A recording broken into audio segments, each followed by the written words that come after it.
আসসালামু আলাইকুম, আমি আকসার আহমেদ, অপটোমেট্রিস্ট, আকসার অপটোমেট্রিস্ট আই কেয়ার। আজ আমরা কথা বলবো আর্টিফিশিয়াল আই, কৃত্রিম চোখ। কৃত্রিম চোখ প্রতিস্থাপন সিস্টেম।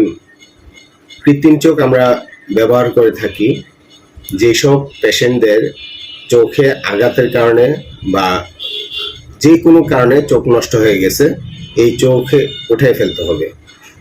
যেই চোখ উঠে ফেলা হয় বা চোখ আঘাতের কারণে চোখটা নষ্ট হয়ে যায়, ওই চোখের উপর একটা আর্টিফিশিয়াল চোখ লাগানো হয় সৌন্দর্যের জন্য।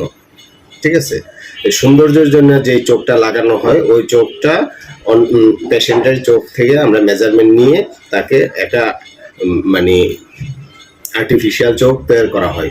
ওই চোখটাই রোগীর চোখের মধ্যে প্রতিস্থাপন করা হয় এবং সে ঠিকভাবে এটা দিয়ে চলাফেরা করতে পারে সৌন্দর্যের জন্য।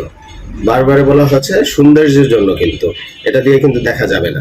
ঠিক আছে, ঠিক তেমনি আজকের এই পেশেন্ট আপনারা দেখতে পাচ্ছেন, এই পেশেন্টের এক চোখ নষ্ট হয়ে গেছিল, তার চোখটা ইভিসেশন করে উঠে ফেলা হয়েছিল, তারপর ওই চোখের উপর সৌন্দর্যের জন্য একটা আর্টিফিশিয়াল চোখ লাগানো হয়েছে।